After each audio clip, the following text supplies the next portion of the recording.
तो test paper 13 के question number 3 तक कंप्लीट हो चुके हैं। आज की क्लास में क्वेश्चन नंबर 4 से स्टार्ट करेंगे। तो क्वेश्चन नंबर 4 है, 2 men or 3 women can do a piece of work in 16 days. In how many days can 4 men and 6 women do the same work? देखिए क्वेश्चन जो लिखा हुआ है, 2 men or 3 women, यहां पर आर लगा हुआ है, ओ आर और यहां पर जो नीचे लिखा हुआ है आपका, इसमें 4 men and 6 women, 4 men and लगा हुआ है। यहां पर एंड का मतलब हुआ दोनों मिलकर वर्क कर रहे हैं, 4 men भी कर रहे हैं और 6 women भी साथ में वर्क कर रहे हैं।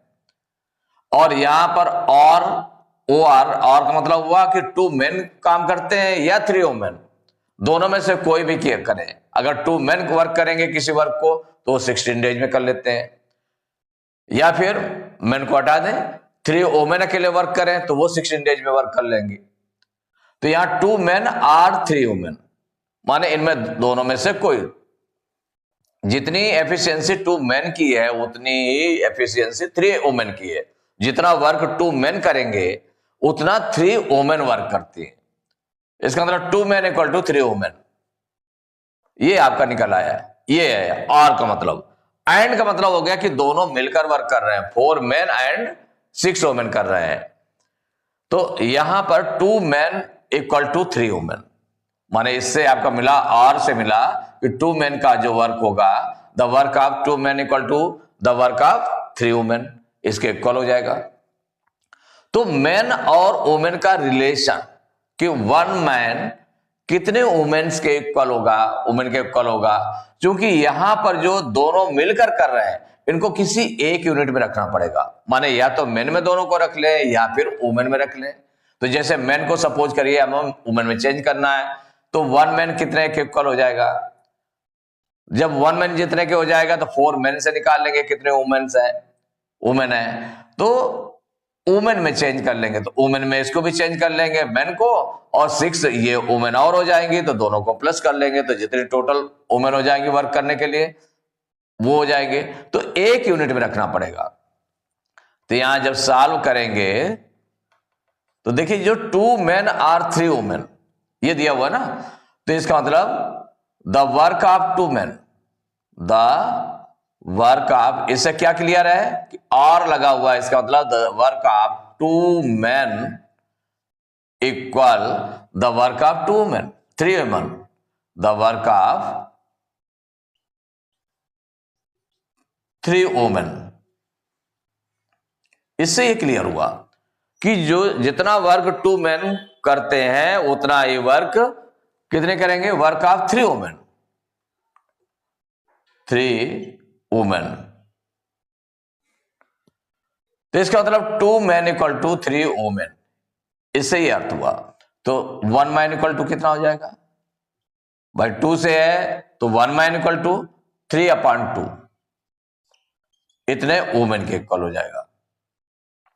अब चेंज किसको करना है, 4 men को चेंज करना है, तो 4 men equal to 1 man equal to 3/2 women, तो 4 men इक्वल टू, तो 4 से इसको मल्टीप्लाई कर देंगे तो 3/2 इंटू 4, तो 2 1 जा 2, 2 2 जा 4, तो 4 men इक्वल 3 2 जा 6 वुमेन।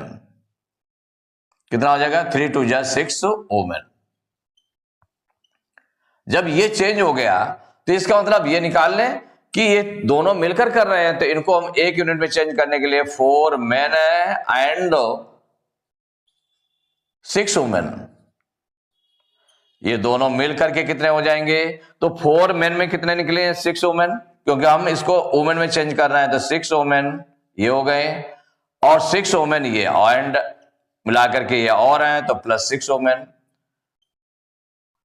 इक्वल कितना हो जाएगा, 6 6 12 women हो गए, 12 women। माने 4 men एंड 6 women दोनों मिलकर वर्क कर रहे हैं, तो ये अगर एक यूनिट में चेंज किया गया तो 12 women हो गए। और यहां पर कितने थे, 3 women ले लें चाहे 2 men ले लें, तो चूंकि वुमेन में चेंज कर रहे हैं तो वुमेन ले लेंगे, 3 women ले लें। तो यहां क्या निकालना है आपको, in how many days can 4 men and 6 women do the same work, let the required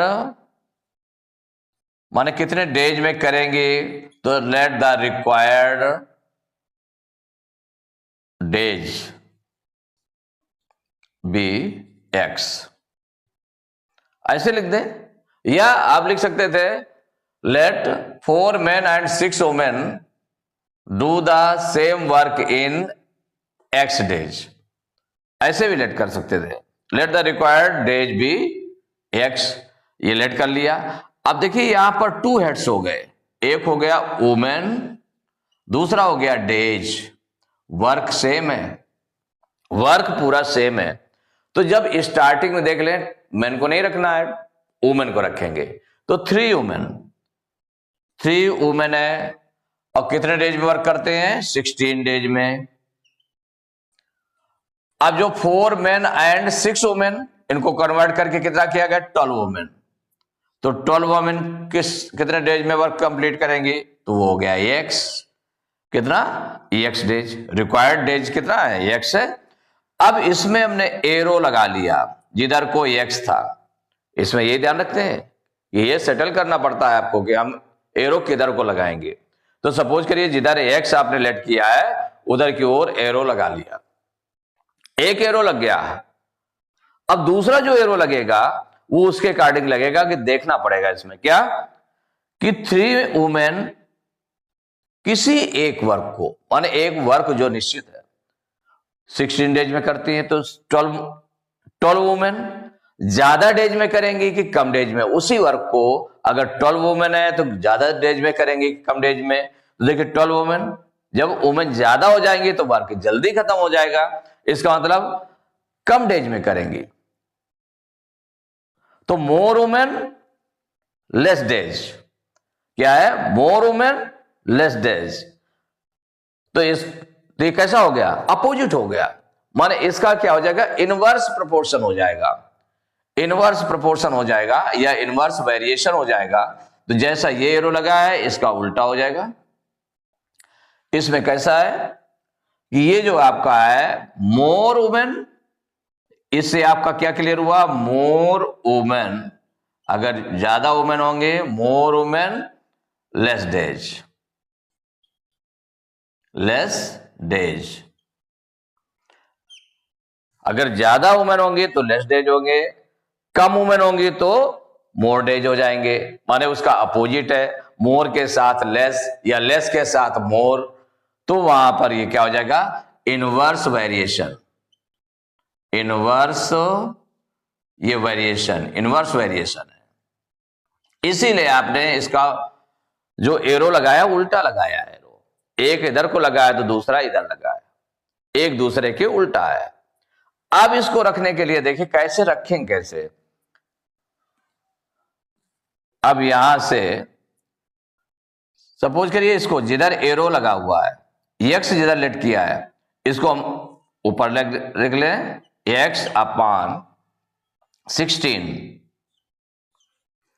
माने इसको रख दिया न्यूमरेटर में एक्स को, और इसको कहां रखा, डिनोमिनेटर में, तो एक्स अपॉन 16 इक्वल, यहां पर देखिए एरो कहां लगा है, ऊपर लगा हुआ है, तो ऊपर नंबर कौन सा है, 3 है, तो 3 अपॉन टेल की तरफ हो जाएगा डिनोमिनेटर 3 अपॉन 12।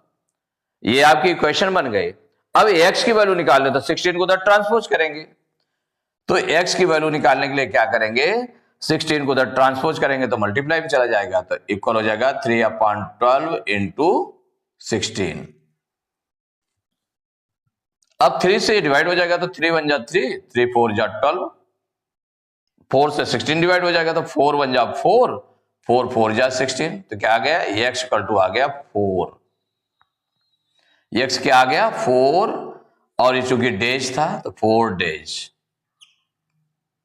तो इसका मतलब क्या हो गया कि ये जो इन हाउ मेनी डेज, कितने डेज में, 4 days, in 4 days 4 men and 6 women do the same work.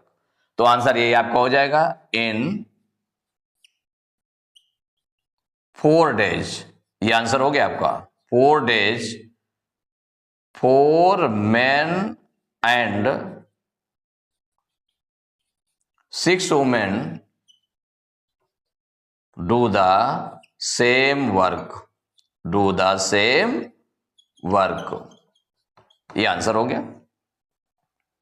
तो इन 4 डेज, तो आंसर क्या निकला आपका 4 डेज। 4 डेज में 4 men and 6 women do the same work in 4 days. ये आपका आंसर आ गया।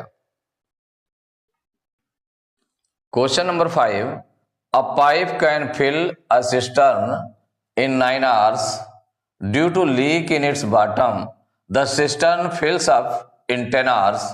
If the cistern is full, in how much time will it be emptied by the leak? देखिए पाइप है, एक पाइप है जो सिस्टर्न को फिल करता है। तो अगर उस पाइप को ओपन कर दिया गया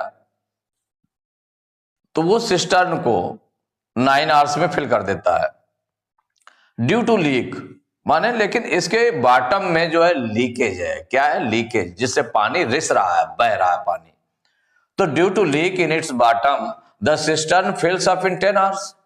तो वो जो सिस्टर्न है वो 10 आवर्स में फिल होता है। कि जैसे पाइप जिससे हमें फिल करना है उसको, तो उसको पाइप से फिल किया जा रहा है, लेकिन लीकेज के कारण वो 10 आवर्स में फिल होता है। जबकि इसकी कैपेसिटी क्या है?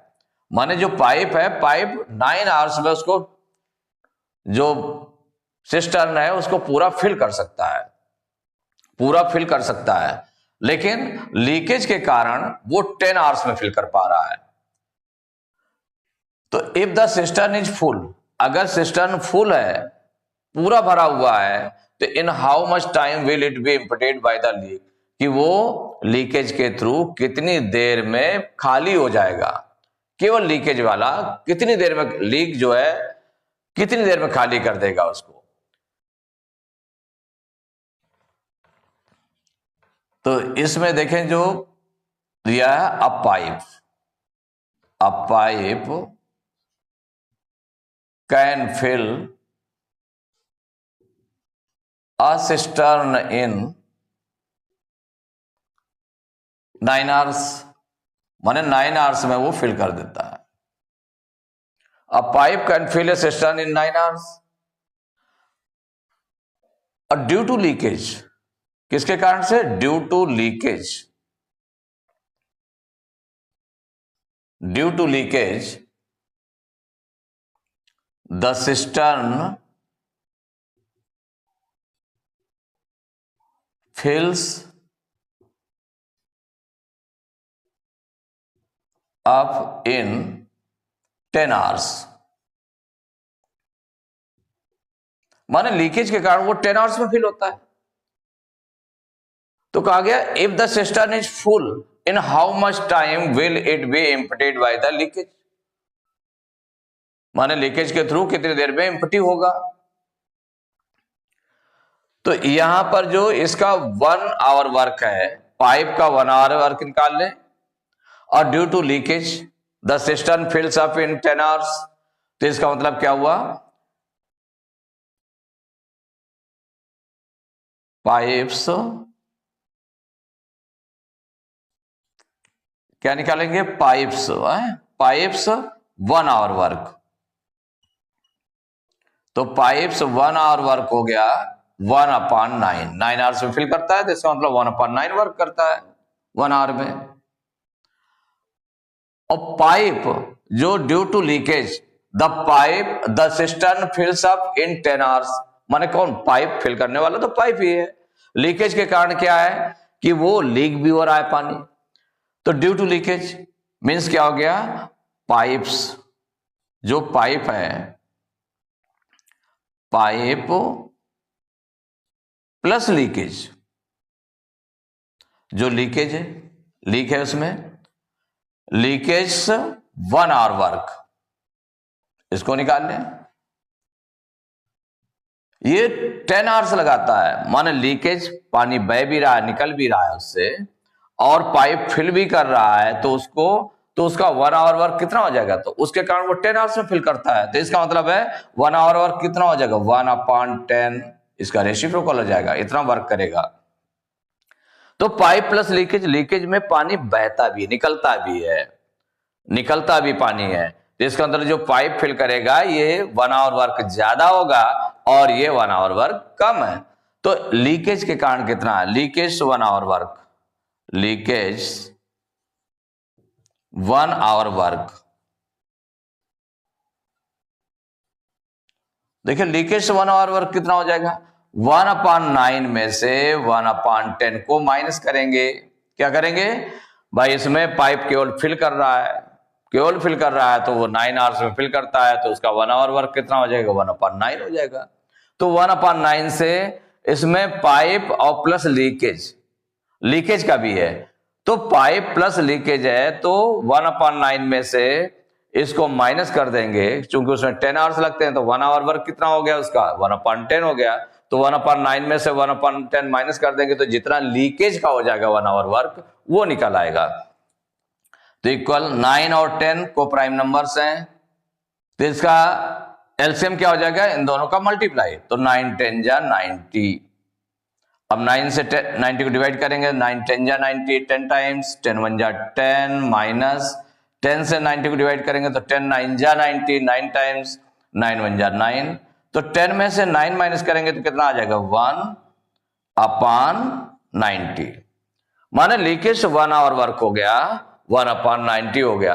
तो कहा गया in how much time will it be emptied by the leak, तो हो जाएगा इन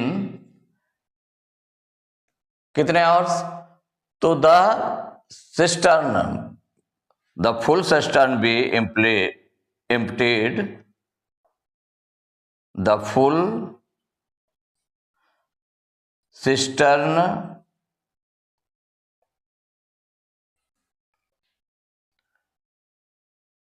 is emptied by the leakage, emptied by the leakage या by the leak, दोनों कह सकते हैं, by the leakage in, by leak के कारण है, देखिए 1 आवर वर्क है 1/90, तो लीकेज के कारण वो जो फुल सिस्टर्न है, माने पूरा जो भरा हुआ है सिस्टर्न, वो कितनी देर में एम्प्टी होगा, तो 1/90 का रेसिप्रोकल क्या हो जाएगा, ये हो जाएगा 90, इन 90 आवर्स, इतनी देर में वो खाली हो जाएगा पूरा। तो इट इज द आंसर। तो टेस्ट पेपर 13 के क्वेश्चन नंबर 5 तक कंप्लीट हो चुके हैं। नेक्स्ट क्लास में क्वेश्चन नंबर 6 से स्टार्ट करेंगे।